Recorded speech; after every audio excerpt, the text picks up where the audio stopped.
Muito bem, nós vamos iniciar o nosso momento de reflexão na Palavra de Deus. Quando nós usamos esses termos, reflexão ou meditação, é claro que sempre a gente tem que fazer isso quando nós estamos estudando a Palavra de Deus, quando nós estamos expondo a Palavra de Deus, mas esses termos eles ganharam uma outra conotação de ser um sermão um pouco menor, né? Não é uma pregação como a de 45 minutos, 50 minutos, mas apenas uma pregação um pouco menor. Nós chamamos essa pregação menor de reflexão ou meditação, tá bom? Porque nós não nos aprofundamos tanto como deveríamos nos aprofundar, tá certo? Mas não deixa de ser uma exposição e não deixa de ser profundo também, tá bom? Eu não vou deixar de me aprofundar nos textos que deverão ser aprofundados. Abra a sua Bíblia em 2 João, continuando aqui a nossa série de mensagens, de reflexões, no que eu chamo de as cartas menores, não é? Porque são cartas de apenas um capítulo, que só tem poucos versículos. Nós já passamos por Filemon, uma carta que tanto nos desafiou ao amor, né? Ao perdão. O Senhor nos ensinou, nos instruiu com respeito a verdades com relação a esse tema, ao perdão. E nós vamos iniciar hoje a carta de 2 João, a segunda carta de João, perdão. É uma carta de apenas 13 versículos. Vamos fazer a leitura dela toda, tá bom? Se você não leu um capítulo, um livro todo hoje, uma carta toda, nós vamos ler uma carta toda e você vai chegar, Senhor, muito obrigado, porque hoje eu li uma carta toda da Bíblia, né?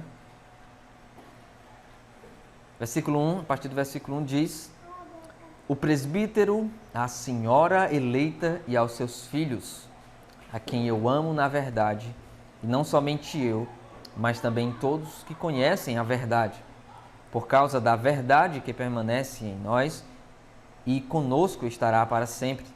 A graça, a misericórdia e a paz da parte de Deus Pai e de Jesus Cristo, o Filho do Pai, serão conosco em verdade e em amor. Fiquei sobremodo alegre em ter encontrado dentre os teus filhos os que andam na verdade, de acordo com o mandamento que recebemos da parte do Pai.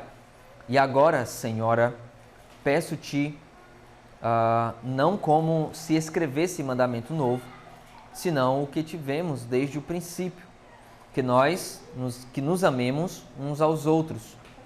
E o amor é este, que andemos segundo os mandamentos. Este mandamento, como ouviste desde o princípio, é que andeis nesse amor. Porque muitos enganadores têm saído pelo mundo fora, os quais não confessam Jesus Cristo vindo em carne. Assim é o enganador e o anticristo. Acautelai-vos para não perderdes aquilo que temos realizado com esforço, mas para receberdes completo galardão.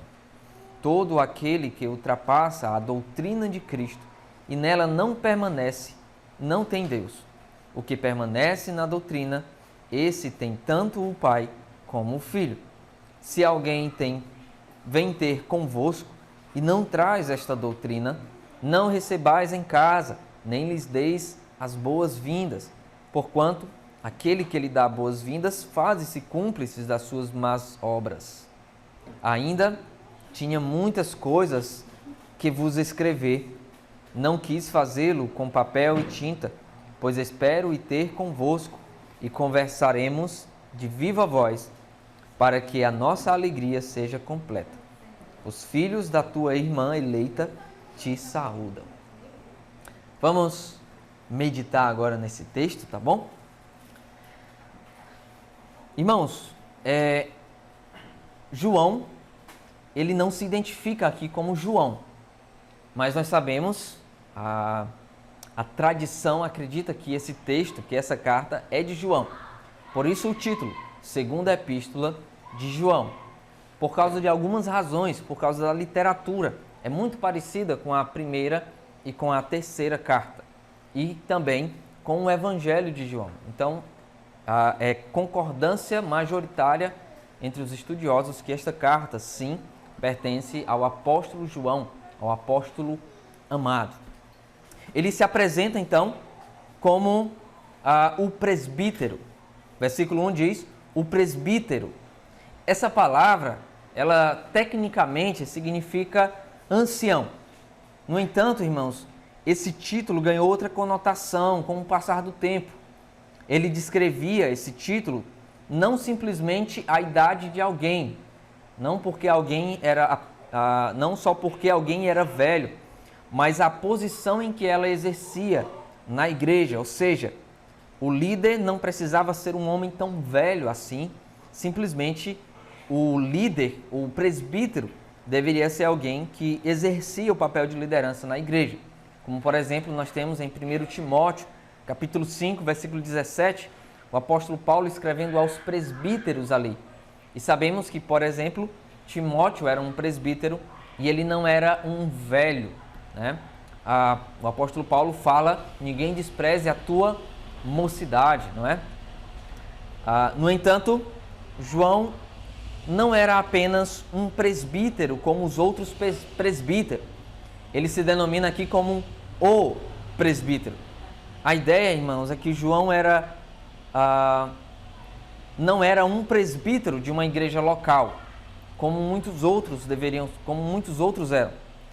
Como ele aqui era o último dos apóstolos existente, aqui todos os outros apóstolos já haviam morrido, quem sobrou foi João, né, o apóstolo amado. Ele era considerado, então, pela igreja como o presbítero, né, ou o ancião, ou o mais velho, né, entre os apóstolos, o que permaneceu enquanto os outros já haviam morrido. Ele não era um presbítero como aquele que cuidava de uma igreja local. Tinha sobre os seus cuidados muitas outras igrejas, né? Ele era o último apóstolo, então muitas igrejas estavam sob seu cuidado. Por exemplo, a carta ou as cartas que Jesus Cristo pede para que João escreva, as cartas, né, da Ásia ali, as igrejas em que o apóstolo João era responsável também, tá certo? Outro ponto a destacar quanto ao fato de João se apresentar como presbítero aqui e não como apóstolo é que, por ser o último apóstolo vivo, o seu apostolado era reconhecido pela igreja.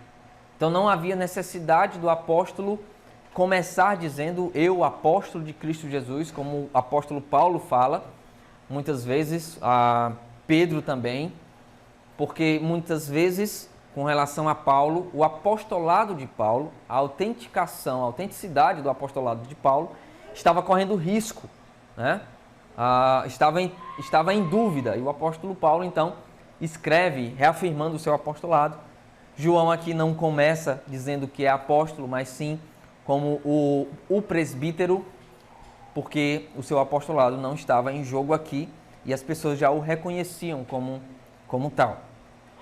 Outra razão também pela qual o apóstolo João se apresenta como o presbítero é porque possivelmente ele faz isso como uma forma enigmática. Nessa época aqui a igreja estava sofrendo perseguições. E para que os apóstolos não fossem identificados, ou os presbíteros não fossem identificados, assim como a própria igreja não fosse identificada e assim perseguida, né, pelos romanos, ele então se apresenta aqui como o apóstolo, de maneira enigmática mesmo, para que não desse nenhuma indicação quem era o apóstolo, para que não fosse perseguido e a igreja pudesse sofrer dessa maneira, certo? Então, essas são as razões, possíveis razões, pode ser que sejam todas essas razões, pelas quais o apóstolo João se apresenta como o presbítero, né, como sendo aquele que é o mais velho das igrejas. Nessa época aqui ele de fato já estava bem velho. João, o último dos apóstolos também. Então ele era aquele que estava cuidando de muitas igrejas ao redor ali na Ásia. E possivelmente ele estivesse em Éfeso. Possivelmente ele escreveu essa carta aqui da igreja de Éfeso, certo? Quando foi que ele escreveu essa carta? Ele escreveu aproximadamente entre o ano 90 e o ano 95 depois de Cristo, no primeiro século, ali já findando o primeiro século. Mas nós não sabemos especificamente a data certa, a data precisa que essa carta foi escrita. Não existe nenhuma indicação aqui, mas tudo indica que essa carta foi escrita logo depois da primeira carta de João. Certo? Então, depois da primeira carta, talvez alguns meses ou poucos anos depois, essa segunda carta que foi escrita nesse período. Então nós vimos aquele que está remetendo a carta e aquele que está recebendo a carta é mencionado aqui como a senhora eleita. Versículo 1 ainda, o presbítero, a senhora eleita aqui. A senhora eleita aqui é uma descrição meio que incomum no Novo Testamento. Nós não vemos João mencionando senhoras eleitas nas suas cartas, na sua primeira carta, por exemplo. Então é algo incomum no Novo Testamento esse termo, senhora eleita. A palavra eleição, sim, aparece muitas vezes, e eu espero que a gente trabalhe nisso também na próxima reunião, no próximo culto de oração. E por causa disso, alguns acreditam, irmãos, que a senhora eleita, a quem o apóstolo João se refere aqui, não é de fato uma senhora, uma mulher específica, alguém que ele conhecia, mas uma descrição enigmática também para se referir à igreja a quem ele estava escrevendo. Por que ele faz isso? Por que alguns acreditam que ele estava fazendo de maneira enigmática, por causa da mesma razão que ele se apresenta como o presbítero e não como o apóstolo João, por causa da igreja, por causa da perseguição, perdão.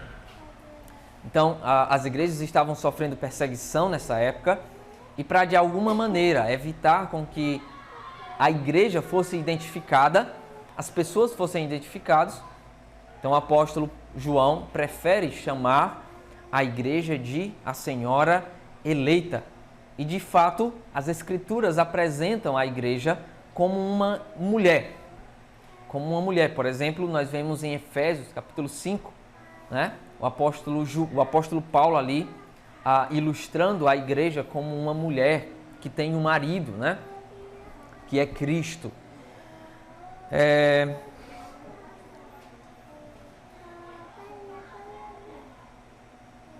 Algumas descrições aqui mesmo, nessa segunda carta, corroboram para acharmos que essa senhora eleita aqui não é uma senhora em si, mas uma igreja mesmo. Versículo 13. Olha o versículo 13. Os filhos da tua irmã eleita te saúdam.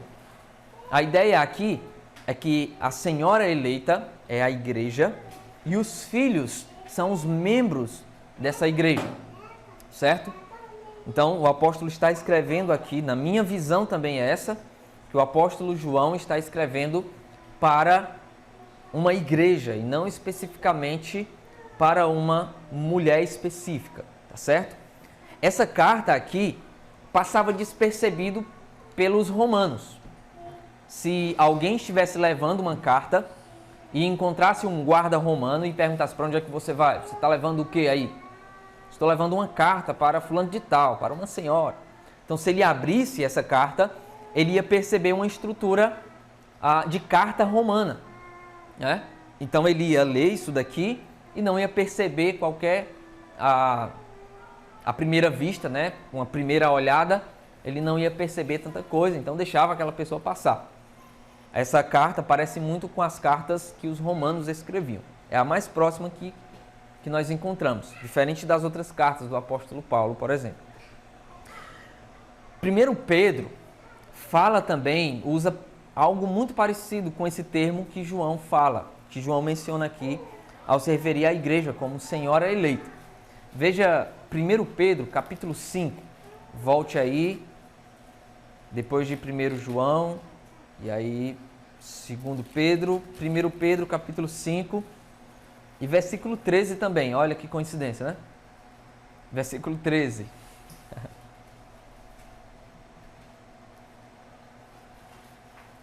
Ele não menciona a palavra senhora, mas ele se refere ao termo feminino, né? Um termo feminino aqui. Versículo 13 diz: aquela que se encontra em Babilônia, também eleita, vos saúda, como igualmente meu filho Marcos. Então, Babilônia aqui não era de fato a Babilônia, porque a Babilônia já tinha se acabado, né? Não existia mais. Babilônia que era a referência aonde essa eleita, essa irmã eleita, essa mulher eleita também estava congregada, certo? Estava em um ambiente como se fosse a Babilônia. Ela também é eleita, assim como aqueles que o apóstolo Pedro escreveu, tá certo? Então, por causa disso, irmãos, eu tendo a pensar, de fato, que é uma igreja e não uma mulher específica, certo? Os termos que o apóstolo Paulo, o apóstolo João também usa com relação a amar uns aos outros, amem uns aos outros, cuidem, acautelem-se dos falsos mestres, são coisas que normalmente são dirigidas à igreja e não a uma pessoa específica, e não a uma mulher específica, tá bom? Enfim, irmãos, sendo uma mulher ou a figura de fato para a igreja, acredito que isso não seja tão importante assim para nós, mas o que é importante mesmo aqui é conhecermos o conteúdo e os alertas para nós, não é? E eu gostaria de fazer um pequeno panorama, a gente não vai adentrar especificamente nos textos agora, a gente vai fazer um panorama, mesmo assim a gente vai tentar tirar algumas lições para nós. A ideia central dessa pequena carta aqui, de 13 versículos, é o andar na verdade em amor. O apóstolo João, ele está querendo enfatizar isso. Está querendo enfatizar a verdade e o amor. A palavra verdade aparece muitas vezes aqui, nessa pequena carta, né? Por exemplo, do versículo 1 até o versículo 3, a palavra verdade aparece 4 vezes. Versículo 4 aparece uma vez e alguns termos relacionados à verdade é mencionado então no restante do capítulo. Mas a palavra em si aparece 5 vezes em toda essa carta. Então isso quer dizer, quando você estiver lendo a Bíblia e você vê algumas palavras se repetindo, você entenda que aquela palavra ali é uma palavra importante. É uma palavra que o autor quer que você preste atenção para você entender por que ela está ali. O que é que ele quer falar sobre aquilo, certo? Então, o ponto central de João é a verdade, vivermos, andarmos em verdade e em amor, certo? E João, irmãos, relaciona aqui a verdade com o amor. Ele une essas duas coisas como coisas inseparáveis, a verdade e o amor. O que nós aprendemos com isso é que o amor ele não está baseado em nossos padrões, em algo que eu crio na minha cabeça. O amor ele está relacionado à verdade. Então, se aquilo que as pessoas dizem que é amor, mas não está baseado na verdade da palavra de Deus, aquilo então não pode ser chamado de amor. Vocês já ouviram falar, eu amo do meu jeito? As Escrituras condenam isso. Nós devemos amar do jeito que Deus nos mandou amar, não é? O amor, ele é padronizado. O amor, ele não é personalizado por nós. O amor, ele tem um padrão. É a verdade, certo? A verdade da palavra de Deus. Então a verdade que João se refere aqui não é qualquer verdade, mas a verdade baseada nos mandamentos que os crentes receberam, que essa igreja recebeu do Senhor.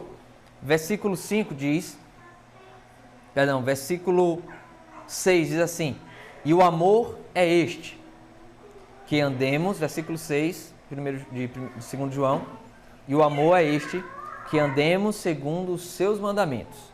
Este mandamento, como ouviste desde o princípio, é que andeis nesse amor.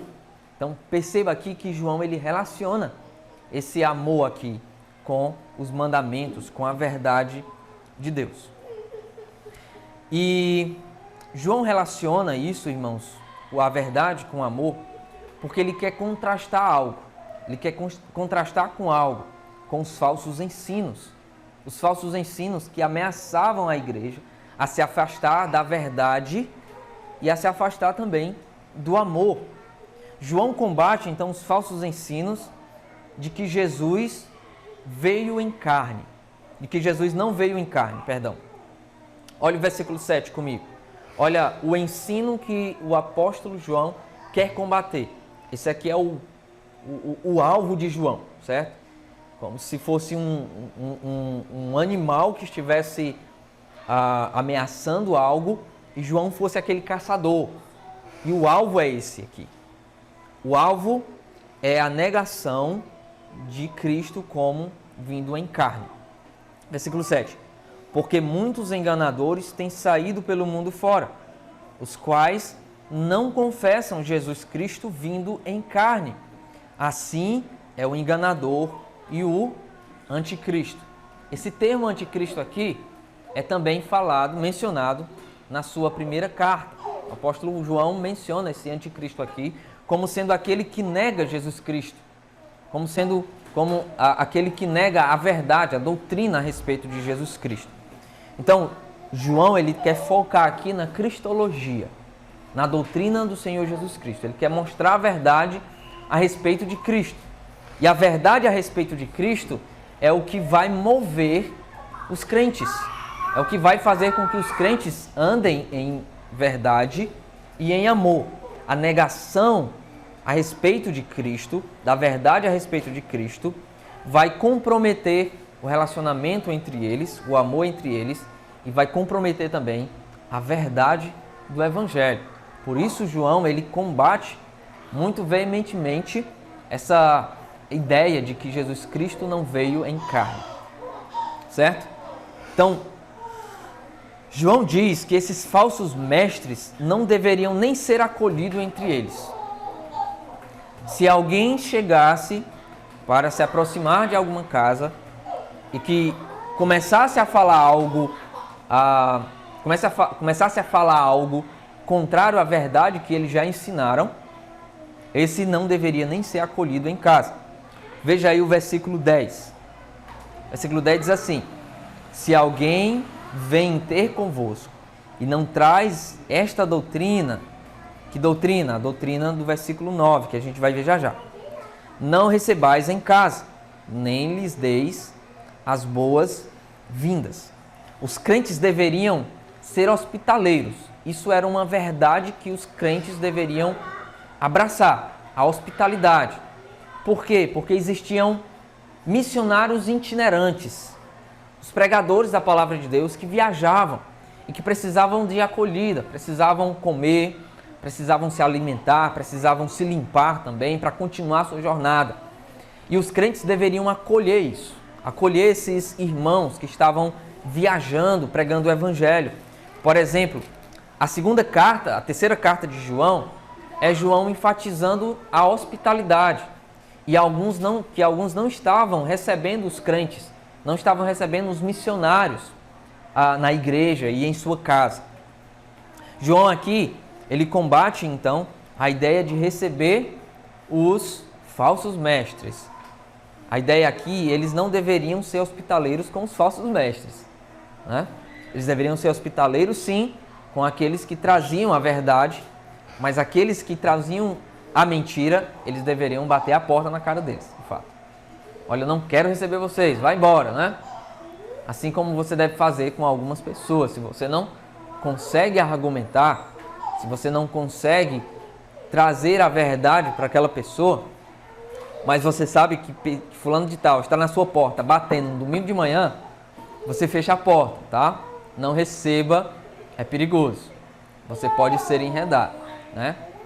Nem você deveria nem estar em casa domingo de manhã. Domingo de manhã você deveria estar onde?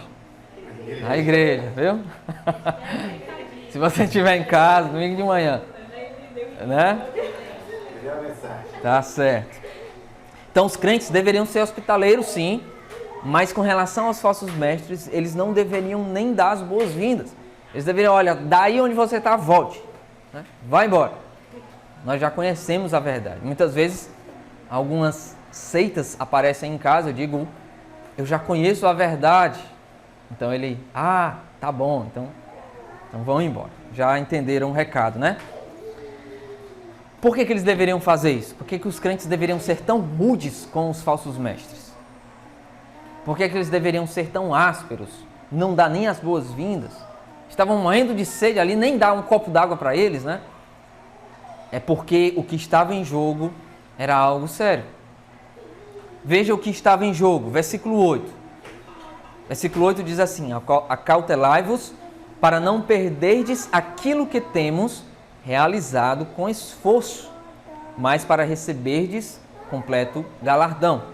O que estava em jogo aqui era ignorar, era a verdade, quer dizer, que eles haviam recebido do Pai. Os mandamentos, né? A verdade do Senhor Jesus Cristo.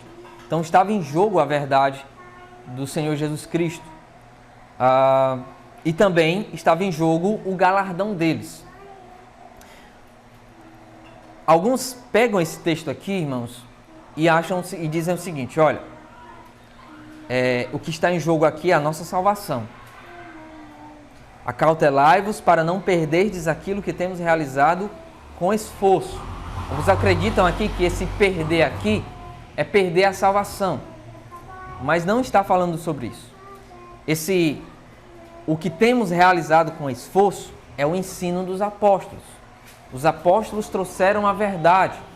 E se aqueles irmãos, se os crentes, os filhos da Senhora eleita, recebessem os falsos mestres, eles estariam ignorando, estariam jogando fora todo o esforço dos apóstolos em pregar, em trazer a verdade, o fundamento da fé, certo? Então esse perder aqui é perder os mandamentos, as bênçãos que a fé poderia trazer, o conjunto de regras que os apóstolos trouxeram, né? Por exemplo, ele diz para não perderdes o galardão. Ele coloca aqui de uma forma positiva, né? Mas para receberdes completo galardão. O que é galardão? É recompensa, né? Então a ideia é que se alguém guarda o bom depósito, ele é recompensado por Cristo, né? Ele é recompensado pelo Senhor. O Senhor Jesus Cristo diz: olha, aquele que morrer por mim e pelo Evangelho, né, ele vai dizer isso, aquele que morrer por mim, estiver pronto para morrer por mim e pelo Evangelho, esse receberá, esse eu confessarei diante de meu Pai. É isso que ele diz. Versículo 9, estava em jogo também a comunhão com Deus e com o Filho Jesus Cristo e também com os outros irmãos. Os falsos mestres, irmãos, não participavam da comunhão com Deus e nem com o Filho, ou seja, eles não faziam parte de Deus. Versículo 9 diz: todo aquele que ultrapassa a doutrina, perceba o apóstolo João colocando aqui novamente doutrinas, né? Todo aquele que ultrapassa a doutrina de Cristo e nela não permanece, não tem Deus. O que permanece na doutrina, esse tem o Pai, tanto o Pai como o Filho. Isso nos faz lembrar o que o apóstolo João fala no capítulo 1 da sua primeira carta. Abra lá. Primeira carta de João, versículo 1. Ele vai falar dessa comunhão com o Pai e com Cristo. Versículo 3, capítulo 1, versículo 3. Diz assim: o que temos visto e ouvido, anunciamos também a vós outros, para que vós igualmente mantenhais comunhão conosco. Ora, a nossa comunhão é com o Pai e com o seu Filho, Jesus Cristo. O que João está dizendo aqui, na sua segunda carta, quando diz que os falsos mestres não têm nem o Pai e nem o Filho, é que eles não podem ter comunhão com os crentes. Porque a nossa comunhão é com o Pai e com o Filho. Nós estamos reunidos aqui, nós somos irmãos, porque nós temos tanto o Pai quanto o Filho. Nós cremos em Deus Filho, nós cremos em Deus Pai. E por isso nós vivemos em comunhão uns com os outros. Mas os falsos mestres negavam a Jesus Cristo como sendo o Filho de Deus, como vindo em carne, né? Então eles negavam isso e por isso eles não tinham comunhão nem com o Filho e nem com o Pai, e por isso não poderia ter comunhão uns com os outros. E com isso entra o amor. O amor era extinguido entre eles, no meio deles. Não existia amor. Não poderia ter vínculos de amor entre os crentes e os falsos mestres, porque eles não estavam unidos com o Pai e com o Filho. Então, para João, irmãos, a negação a respeito da verdade de Cristo colocava em xeque o amor dos crentes. Colocava em xeque a comunhão dos crentes. Por isso, os crentes deveriam bater a porta, sim, na cara dos falsos mestres. Eles não deveriam receber. João alerta, tenham cuidado. Esses homens, se vocês receberem aí, vocês vão jogar fora tudo que nós nos esforçamos para trazer para vocês. Vocês vão jogar fora o amor, a comunhão que vocês têm, porque esses falsos mestres não têm comunhão com Deus e nem com o Filho. Por isso não pode ter comunhão com vocês também, porque a nossa comunhão, como diz no capítulo 1 da primeira carta, é com o Pai e com o seu Filho, Jesus Cristo. É por isso, irmãos, que nós precisamos ter um conhecimento correto a respeito de Cristo, para que a gente possa, de fato, saber amar uns aos outros. Como foi que Cristo nos amou? A carta de Efésios fala, né? Efésios capítulo 5 fala como Cristo nos amou. Cristo nos amou se entregando por nós, como sacrifício. Ele morreu por nós, Ele se deu em nosso lugar para que nós tivéssemos vida. Então esse é o amor de Cristo. E dessa maneira nós precisamos amar uns aos outros, de forma sacrificial também, né? Então, negar a verdade de Cristo é negar a nossa comunhão também. Amém? Se o Senhor permitir, a partir da próxima quarta-feira, nós vamos adentrar nos versículos, versículo por versículo, estudando cada detalhe, tá bom? Hoje foi só um panorama para a gente conhecer alguns detalhes importantes. Tá bom? Amém? Vamos orar? Obrigado, Senhor, pela Tua palavra. Muito obrigado por Jesus Cristo, nosso Senhor amado. Muito obrigado porque Cristo é a nossa vida. Nós o amamos acima de tudo. Nos ajuda, Pai, a guardarmos os Seus mandamentos. Nos capacita a isso. Nos ajuda a amarmos uns aos outros também. Assim como Cristo nos amou. Que possamos amar de maneira sacrificial, desejando o bem aos nossos irmãos e se esforçando para que os nossos irmãos alcancem esse bem, que é a maturidade em Cristo. Pai, nós te louvamos por Tua graça, nós te louvamos por Teu grande amor. Em nome do Teu Filho Jesus Cristo, a quem nós tanto amamos. Amém. Muito bem.